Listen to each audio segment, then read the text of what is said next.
Hey everybody, what's up and welcome back to today's video guys. And today guys, I'm going to go ahead and be showing you how to go ahead and resume a Gumroad membership. This is a very simple thing to do, so make sure to watch this quick and easy video till the very end, follow my steps correctly, so you can make sure that this works the same for you and you can do this yourself. But yeah guys, let's get straight into it.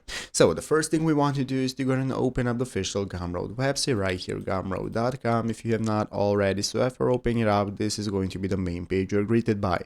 From this home page, the first thing we can do is go ahead and log into our account. If you do not already have an account, just go and create one. If you have one, go and log in. So once you've done that, this is going to be the main page you're greeted by, from where we can get started with accessing our dashboard and all the purchases we made. So let's go ahead and take a look at this help center article right here on Gumroad on how to go ahead and get started managing our memberships. Here we have the guide to memberships article, and one of the options you're going to see right here is how to access and manage your membership. So if you click the manage your membership option, it's going to show you how to get started with managing it. You can change your payment method, tiers, or cancel your membership from the manage membership page, and it's going to appear in your library. So you can find your library right here at the left side of the screen by clicking the library section, and it's going to show you all your memberships and purchases. As you can see, currently I do not have any purchases, but if I did, they would appear right here, and I'd be able to manage my membership from here. It's going to show you how to cancel your membership if you click manage, and it's going to show you how to resume as well if you want to start your membership again. So you can just cancel it from the manage option right here in the library, or if you want to resume it, go back to the membership and reapply again, purchase it again, and it's going to start and resume, and that is how it's done. So I hope this video was helpful.